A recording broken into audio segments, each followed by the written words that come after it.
What's up, y'all? This is Ty. How is everybody doing? It's Memorial Day weekend. Are you enjoying your weekend? Did you go to a cookout? Did you have a good time? Was you at the cookout listening to some Frankie Beverly? Before I let go, before I let you go. That's what I thought I was going to be doing, but that didn't happen. You know why? Because it rained and it was cold here and all of the cookouts got canceled. So I'm sitting in the house all by myself, just doing nothing. But then I remembered The Chi comes on tonight. And this is season 4, episode 2. So then I got happy again. I was like, hey, I could watch The Chi. So I am here to review season 4, episode 2 of The Chi, called Coolie High. But before I do that, let me give a shout out to the people holding me down. My people that hold me down in the comment section. Now, if you want to be one of my people, you know what you got to do. Come on up in here, hit that like button, hit that subscribe button. It's over here, it's over there, wherever it is on your device. Hit that button, show a brother some love. I love when y'all do that. Help this channel keep growing and growing and growing. I love y'all that are really holding me down. That's what you could do. So you could be my people. You know, come on, people. So let me give a shout out to my people. Shout outs to Simply Be Yourself 100, Tia Devine, Lamont Simpson, Patricia Long Cryer, Yvonne, Savannah Rivers Amore, Jam Otto, Rena Loves Bags. Did I say June BLC? June BLC, Tia Devine. I might be repeating names. Atif, Penny, all of these people that just be holding me down. Y'all know who you are. And we have 2 new subscribers, Khadijah Jones and Pamela Williams. Welcome and thank you, thank you, thank you. I got all of that out of the way. Let's get right down to this episode, which was good. Emmett, my boy Emmett. Emmett is feeling so guilty. The guilt is getting to him because well, she's his wife now. But at the time, what's her name? Tiff. That was his girlfriend. And he cheated on her with Dom, who's his business partner. Then he had the nerve to be stupid enough to propose to his girlfriend in front of the one that he was sleeping with.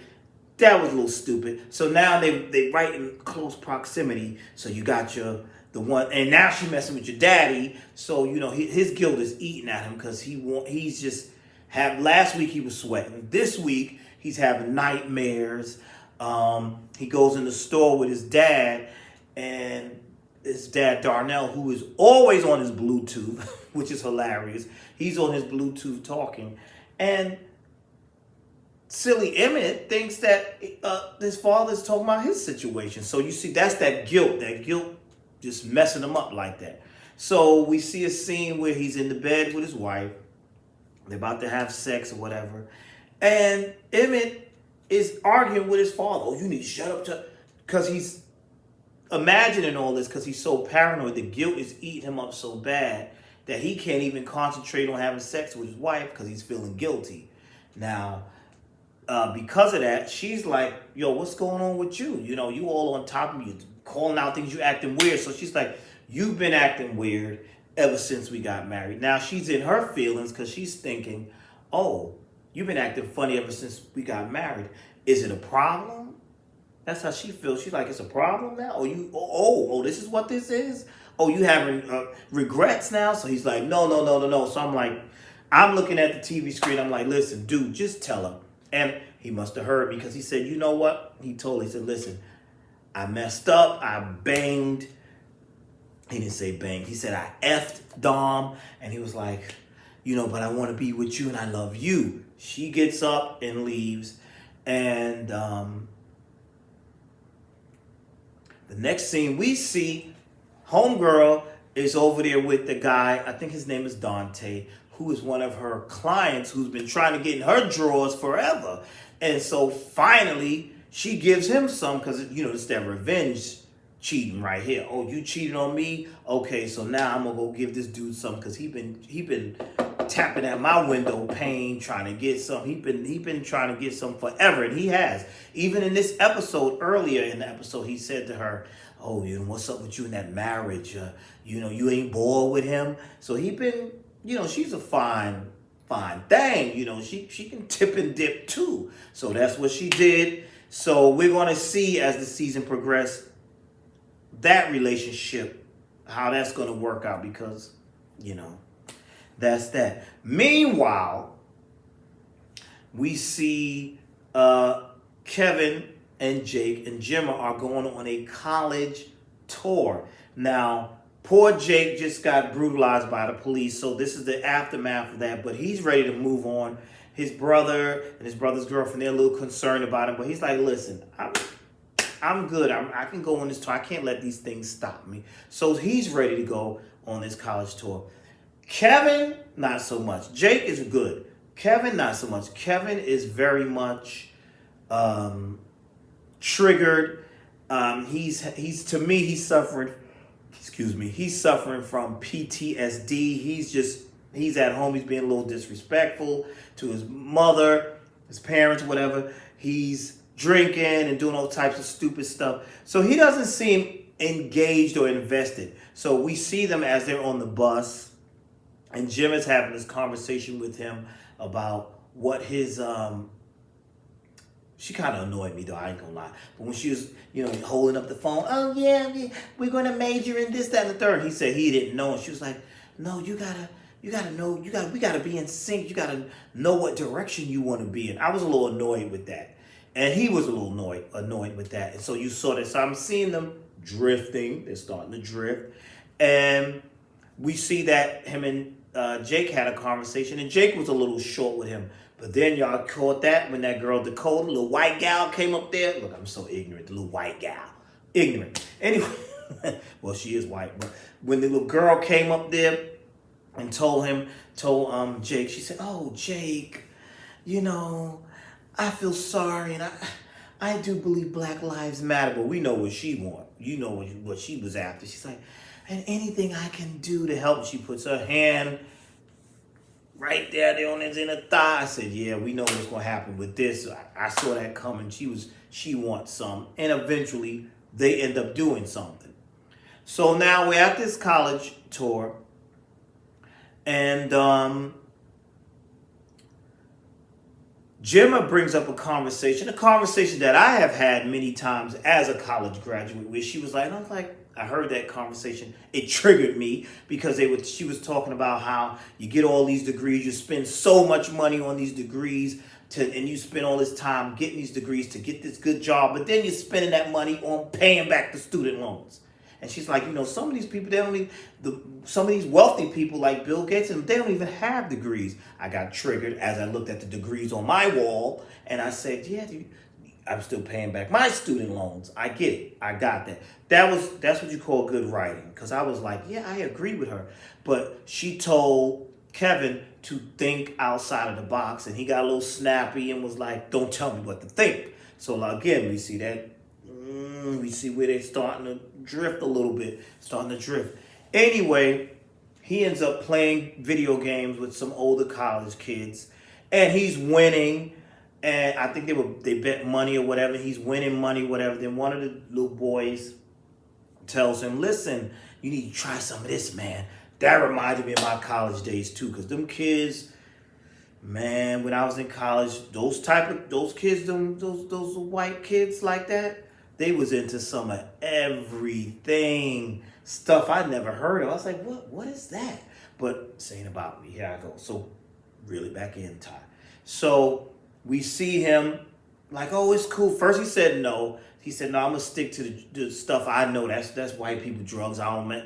But then he caved in to the peer pressure, and he ends up getting sick. He's throwing up, and dude gets kicked off of the college tour. So this has turned Gemma off. And see, there we go with that. We see how they're kind of starting to go on a drift a little bit. We see that that pissed her off. And his sister Keisha had to go pick him up, and she told him, you should be ashamed of yourself. You're so stupid. You're lucky I'm not going to tell Ma. She said, I should have been up at school. You're blowing your opportunities. How do you mess this up? How do you get kicked off a college tour? How, Sway? Like, dude, what are you doing? Is basically what she was saying to him. Meanwhile, Papa and Maisha, is that her name? They're doing a podcast, and he's thinking that Van Jones is going to get on it. I like Papa's relationship with that young lady, and he's thinking that he's going to get Van Jones. So naive. He's thinking that he's going to get Van Jones on his podcast. He doesn't come. His girlfriend doesn't believe he's going to get it. It upsets him a little bit, but then she apologizes when Van Jones doesn't come. But then we discover this talent she has. She kicks a freestyle right there at the podcast, on the podcast. And that, I thought that was cool. I thought that whole scene was really cool. I like that. I liked all that. Let's move on down to Trig and whoever this character that Jason Weaver is playing. And he's coming out of jail. And clearly Trig did not discuss this with Imani, that you bringing your friend from jail who did a bid for you so you feel like you owe him. You bring him to our home and he gonna stay here. And dude, this character is, you could tell he's gonna be a pain in the neck. He's looking Imani up and down, like, ooh, girl, ooh, but he don't know Imani's secrets or whatever. I wonder if that's gonna be revealed or whatever. And he's all just, you could tell he's gonna be annoying and someone that Imani's like, listen, make sure he gets his own apartment because he's just fresh out of jail and he's already, let's party, let's do this, I'm getting something for my back. Where the Hennessy at? Where the pizza at? She's like, yeah, this one gotta go. And I felt her on that because it's like, it's nothing like somebody disturbing your peace at your house. That, we don't like that. Meanwhile, let's move on down to Mayor Duda. Mayor Duda visits that police officer in the hospital. That is the officer that attacked Jake. And they have a conversation and he asks him, are you a bad cop? Are you a crook? Whatever. Now, the police officer believes that Duda had him attacked. But we know that's not true. That was Trig that attacked him. But he believes that. So now, Duda is he's jumping a little too much because he's newly elected, but he feels like I don't have to campaign anymore. He tells the press, listen, I fired him. And so we see this conversation. We see where his head is blowing up. His advisors are telling him, listen, his wife is telling him, you're doing a little too much, a little too soon, and you're dividing people. You just got in office. You need to cool it. But he's like, I'm the head and I see. You don't tell me what to do. He even announces that he's going to defund the police. Another storyline that they ripped out of the headlines because, this has been a controversial thing about defunding the police. And, of course, that's going to cause a rift between him and the Chicago police force as we see police looking at him. So now I'm saying, in that last week's episode when we seen him get shot, I'm like, well, damn, hell, it might have been one of the police officers that shot him because he's defunding the police. You making enemies already, more enemies. So I said, okay, that's probably what that is. What else went on? Jada goes to her, her high school reunion, and she's there with her masseuse boyfriend or whatever have you. He's a little bit younger, and she was worried about what people might think, but he wants to get more serious with her or whatever. Now, when they go home and they're in the bed, he discovers a lump on her breast, and she's like, oh, that lump is nothing, yada, yada, yada, no. But then by the end of the episode, we discover that Jada has cancer. I was like, wow. She has cancer. So now we're going to have to deal with that in the coming episodes. What else happened in this episode? We see Keisha checking out this baby is healthy, but she still doesn't have anyone that to give this child to yet. So, I guess they'll do that in the next episode. We're going to find out more, I guess, in the next episode about Trig's little friend that's over there. That's going to be some tension between him and Imani. What is Kevin going to do now that he's been, what's going on with that, with him being kicked out of the college and all that. But the thing that saddened me the most was Jada's cancer. That I'm like, oh man, that's That's sad to me. But overall, it was a good episode. I really enjoyed it. We're going to have to wait till next week to see what's going to happen. I want to know how Emmett's wife is going to react. It's so many things I want to see from next. I can't wait. I enjoyed this episode. I'm ready for next week to see what's going to happen. Douda, Mayor Douda, this is gonna cause a lot of trouble, a lot of issues. I'm waiting to see as this Jason Weaver character develops. And that's all I got for y'all right now. Tell me your thoughts. What did you think about this episode? If it's something that I left out, let me know down in the comment section. Again, please like, comment, and subscribe. And I will see you all in the next video.